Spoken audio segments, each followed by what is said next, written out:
Welcome to the 4Q podcast. My name is Sheena Shui. I have a Bachelor of Psychology, Masters of Counselling, and Masters of Social Work. My aim is to normalise rather than pathologise life. And in this podcast, we talk all things therapy, women's mental health, leadership, and business. So if you're ready to learn some tips, tricks, and hear some amazing stories to really amplify your life and your business, let's get into it. Welcome again to the 4Q podcast.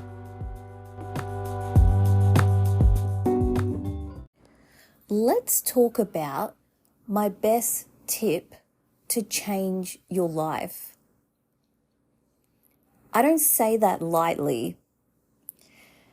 This is the one skill that if I had to summarize the skills that I'm teaching people, it all comes back to this. Whether it's working with my business coaching clients, whether it's working with my therapeutic clients, whether it's combining the both where I'm sprinkling a little bit of therapeutic technique, sprinkling a little bit of business coaching, and just sprinkling in person to person, right? It's learning how to sit with discomfort. Seems very basic, but it's so complex. So what do I mean by learning to sit with discomfort? We've all heard that analogy that, outside of your comfort zone is where the magic happens. If you really want to push yourself, you're going to have to stretch yourself. But it's one thing to hear this and know this, but it's another thing to actually click it in and really understand this concept. So I think a lot of people know the right words to say, and a lot of clients who come to me are very self-aware. They know their attachment styles, their love languages, their mental health diagnosis. They know the nuances sometimes because they think that they've been doing a lot of research on TikTok or Instagram or whatever. But it's one thing to know something and it's another thing to understand it. And I think this concept of sitting with discomfort, people don't understand well. So a lot of people will do it when the benefit is very clear. So let's talk about what this actually looks like. So a lot of people, if they want to look good, if they want to lose weight, if they want to get healthier, if they want to improve their cardio, whatever it is, they will sit with the discomfort of going to the gym or pushing themselves, all of that, right? Because they visually can see the outcome, and the outcome does play into the ego a lot of the time. So again, we know the number one reason that people go to the gym is to look better.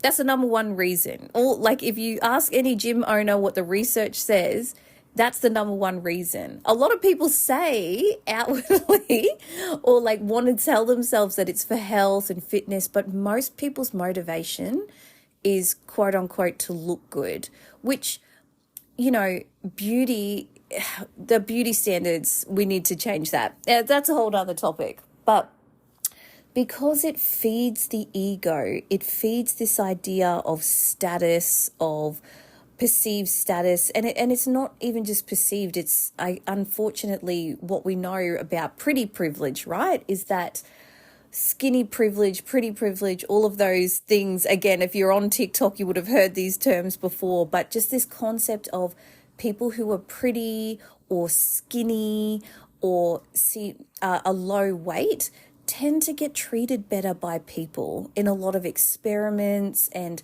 just a lot of their stories, which is really unfortunate because we've been conditioned to perceive that's beauty. Again, if you look back in history, we were conditioned to believe in different beauty standards. So it plays into, marketing and all of that. But that's another topic. But what I'm getting at is that if people think that their status is going to go up, or they think that their ego, it's going to stroke their ego, they're more likely to sit with the discomfort. But what I see is that if you truly want to change your life and your relationships, your mental health, your client experiences, all of that, you're going to have to sit with discomfort. So what does that look like? It's, if you're a business owner, let's look at this. If you're a business owner, the discomfort of showing up on social media, of putting your face on camera when you don't look or feel very good, showing your face on camera when you've got imposter syndrome, talking about topics publicly when you're scared. It can be the discomfort of boundary setting. So I need to set a boundary with this person.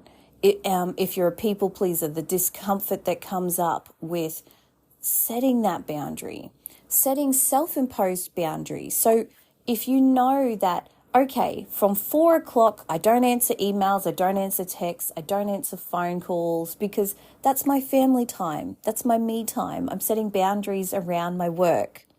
Brilliant. But the discomfort that comes when you get an email at 4:03,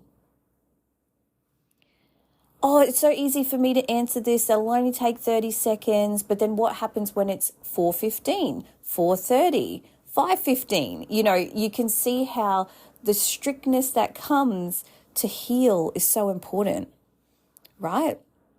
Again, the boundaries that you have to set with staff or with clients about how they behave with you or what your expectations are, sitting with that discomfort. Because what happens if you don't? Nothing changes. So that's the kind of discomfort I'm talking about as well when it comes to your mental health, doing something differently, right?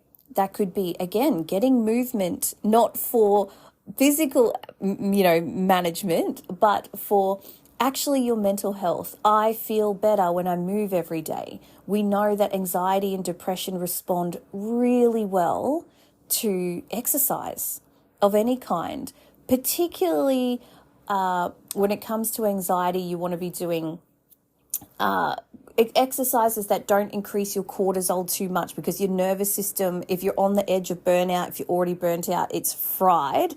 So we need to do weightlifting or Pilates, yoga, things where there's the mindfulness in the moment as well. Walking, all that sort of stuff is really good for reducing cortisol. So there's that element of the discomfort that comes with, I've got to prioritize movement for my mental health rather than the work that I could finish off, the email that I could send, the social media post that I could create and post, showing up on here, all that discomfort as well. The discomfort about talking about money. Money blocks affect people's mental health because money is, in our society, what pays for our houses, pays for our food, all of that. And yet, particularly in Australia, it's so taboo. But the discomfort of actually talking about money, acknowledging that you'd like more money, acknowledging that you want more money, acknowledging that you have money blocks, acknowledging that your parents didn't do right financially or made poor decisions, or you've now downloaded some conditioning around money. Sitting with the discomfort of actually talking about it so you can let that stuff go and actually process it. That's really big, right? So, it's the discomfort of doing the things you don't want to do in order, as that cliche is, to have the magic happen, right? And I've been so incredibly lucky. I don't know whether you want to call it luck or privilege, or I just pushed my way into these certain rooms because whatever you want to call it. I've been really incredibly lucky to be around very successful business owners, entrepreneurs, people in general. Again, success, whenever you hear me talking about success, and my long-time listeners will know this, I mean, when I talk about a successful person, I'm talking about someone who quote unquote, has their shit together. And what I mean by that is I've been around business owners who are millionaires but have terrible morals. Their relationships are falling apart, and relationships can fall apart when you're healing. Don't get me wrong, that's not what I'm talking about. I mean, their relationships are falling apart because they're not doing the work, or they're putting their work before their kids, their work before their partner, their work before everything that's important in life, right? But when I hang around the business owners, the entrepreneurs, the freelancers, the people who I deem as successful, where they put their life first. They might be traveling, or they live a lifestyle that they love. They have family and friends around them. They make the time for family and friends. They make the time for their health. They have spirituality. Again, going back to that biopsychosocial spiritual model, they are balanced in that 4-way model. So they're really reaching their success metrics. Every single one of them faced discomfort. The discomfort of starting the business when their friends and family were like, just get the government job. Starting the business when perhaps their husbands didn't understand. Why are you doing that? You know, our family needs you to be earning this or doing that. The discomfort of showing up publicly, right? Because when you do something out of the norm, you have to explain yourself to people. So again, if you're going through a separation, because you're healing and you know what, this relationship is no longer serving me and I'm lovingly let it go.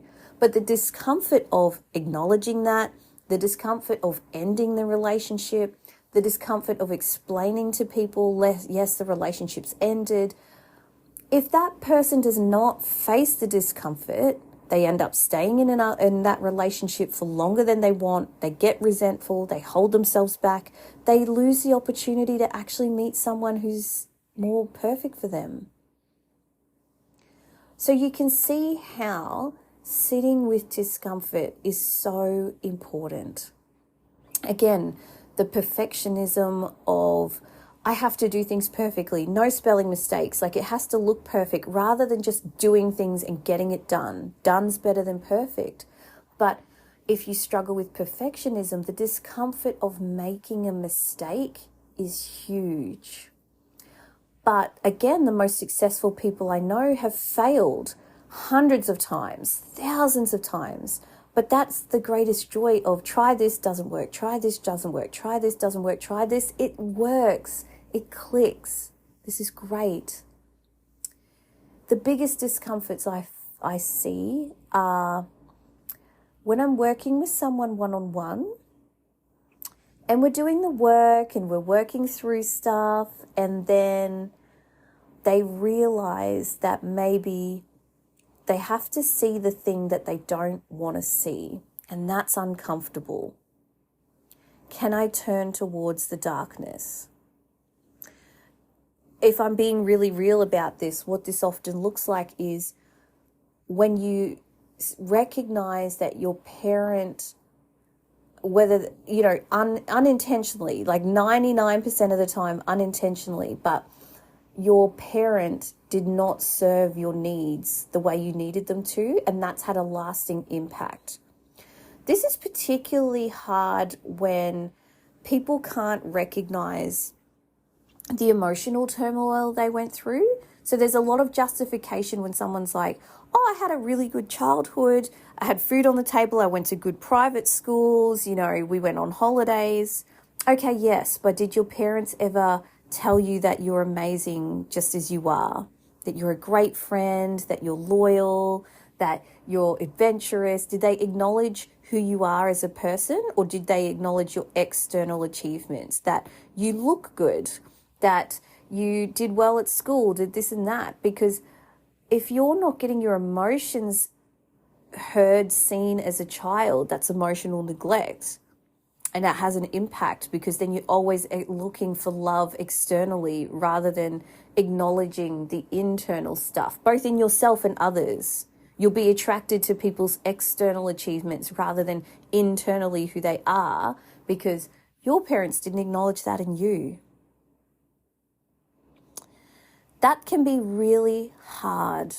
Or acknowledging that your parent might have narcissistic traits. That's really hard. That's the stuff that people don't want to see, right? When you call them and they're like, oh, look, you want to tell them, look, I've been having a bit of a hard time with my mental health, and they turn around, oh, but I had it so much worse.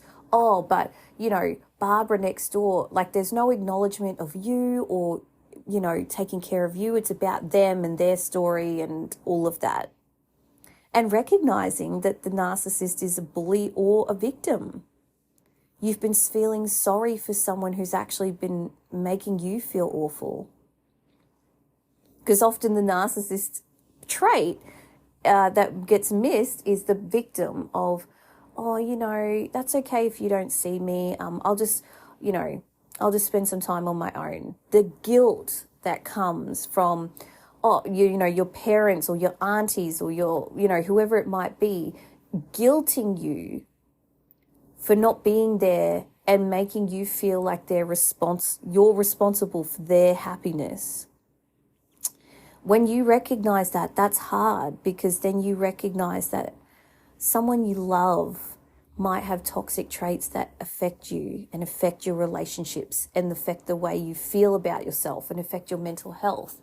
And that's the hard stuff. That's what I'm talking about, the discomfort of therapy even, of rocking up, working one-on-one and doing that, facing that stuff. Another big discomfort, acknowledging that the abuse you experienced, the bullying that you experienced, the trauma you experienced still affects you. And until you face it, it's not going away. Big. That's hard, right? Because a lot of, whether it's sexual abuse, physical abuse, again, childhood bullying, all of that, a lot of people want to skip over it, or they're scared that in therapy we want them to relive it in vivid detail. That's not what we do. It's actually traumatic to relive the memory. And so if you ever have some life coach out there who did some 12-week course and is like, let's relive that memory, no, that is traumatic.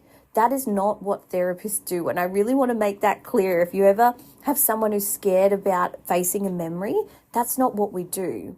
What we do is confront a feeling and shift it and change it through body tools. So, there's therapeutic tools I'm not going to get into here, but there's tools that we do to shift things in your body that have been stored emotionally. We also use visualization. So again, if for those of you who've gone onto my YouTube, I don't have heaps, but I have a handful of visualizations, and it's definitely something I'm going to get into more. But those sorts of things shift it. So all of that discomfort of acknowledging, hey, I need to go to therapy. When you go to therapy, the discomfort of what you're going to see, and the discomfort of acknowledging, oh my gosh, I've actually got more to work on here than what I thought. Same in business, the discomfort of thinking you've got it under control and then realizing how much more work you've got to do. Girlfriend and I have been there so many times where you're like, yeah, I'm finally getting this. Oh, look at all this work. Oh, I'm finally thriving. Look at all this work. It takes like a mold in changing. There's this comfort of letting parts of the business that aren't working anymore go. The discomfort of acknowledging who you are outside of your career. If your career ended tomorrow, if your business shut down tomorrow, who are you? Do you feed your self-worth and your identity through your career? Maybe it's your appearance. If your appearance went away tomorrow, who would you be and how would you feel? Do you know who you are without all the external stuff? If you lost your house, right? All the ego stuff lives on the outside, the things that feel like the external stuff. But if you know, hey, I know what my core values are. Again, not motherhood, that's a thing we do, not health, that's a thing we do, but the core values of, I actually am a person with integrity, or I'm a person who values freedom and I'll live by that. I'm a person who values honesty or love. I will always come from a place of love, even if I have to let go of things, right? The discomfort of letting go of the egoic things when you know that it's not making you happy or it doesn't serve you. Huge. And so I hope I'm hitting some buttons today or clicking some things for you, because ultimately, your ability to train yourself to sit with discomfort, and again, I wouldn't recommend trying to do this on your own. Like, find your people, find your community, find a therapist. There's one on this podcast right now, but find a good therapist, find your community. Again, I recognize it's an investment for some, but I bet you if the doctor said to you, hey, you've got to improve your physical health or this is going to happen, you do it. You need to do the same for your mental health, your mindset, all of that, if you're going to be the person you want to be and live a life that actually makes you happy, that actually brings you joy and contentment. But also so you can meet those success metrics, whatever they are to you. You want to go live on a farm and grow vegetables and have place for your kids and unschool or whatever you want to do, right? You're going to have to sit with discomfort to get there. You want to, travel the world and live in luxury and earn 7 or 8 figures in your business. If that's bougie life for you, if that is what you want, you're going to have to sit with discomfort to get there. If you want to live in a beach house and only work 3 hours a day and all of that, you're going to have discomfort to get there, because you break the mold. Because in developmental psychology, we literally predict the midlife crisis. Why? Because people do what everyone else tells them to and do the comfortable thing. Work the 9 to 5, have the house, have the kids, have the marriage, don't ruffle feathers, just kind of, someone says something you don't like, I never acknowledge it. Someone pisses you off, never acknowledge it. Friends, family, co-workers aren't being healthy, that's okay, I'll just deal with it. It's doing everything you were supposed to do and then waking up one day and go, wow, I'm deeply unhappy.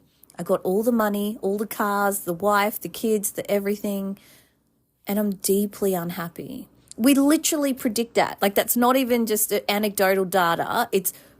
That's what the data shows us. And how do you stop that? Break the molds, challenge the discomfort. So that is the thing. And, start small, right? Even here's a little exercise for you. If you want to just play around with discomfort, if there's somewhere that you go all the time, whether it's the gym, whether it's a workplace, whether it's your family members or friend's house, go a different way. Figure it out. It's going to feel uncomfortable to a small degree, but those little things are what get you resilient to doing things differently, allowing yourself to be flexible, allowing yourself to go, I'm going to set a boundary. My kid's going to be pissed off with me. He's going to yell. He's going to cry. And I'm going to sit with the discomfort that comes up with that. Just knowing it's going to make you uncomfortable a lot of the time makes it easier to manage. Because again, when people go into business thinking that it's going to be all roses and sunshine and money, that's great from a law of attraction standpoint, right? But it's also like, when resistance does come, when discomfort does come, it's hard to face. So that's what I'm saying, is that do little things to get there, but the biggest thing you can do is working with the therapist. I know that there are coaches who can do this, and I'm not denying that there's some amazing coaches who can show you this, but a true deep change is not something you can learn in 12 weeks or a year, right? And I know that there's life experience and all of that, but the people that facilitate the most change that I have seen are therapists who are qualified. So what do I mean by that? Psychologists, counselors, social workers. That's who I mean. Excuse me. And so that's why, we've really shifted as well to doing therapy and business coaching, because the two are inextricably linked. Your outward success is reflecting of what your internal monologue is, your discomfort, your ability, all of that. So that is why there's such a focus. That's the direction that we're going.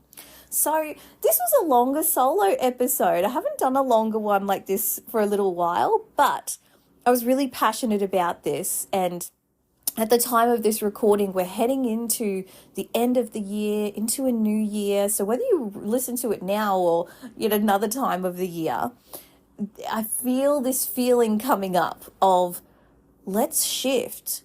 Be the person you want to be. Show up as her. How does she handle discomfort? How does she handle not things going the right way? How does she handle it when she does what's right, not what's easy? It's so easy to just let your kid do whatever they want. It's comfortable to do that too. Is it what's right? Probably not. And that's what the thing is that what's easy and what's right often aren't the same thing.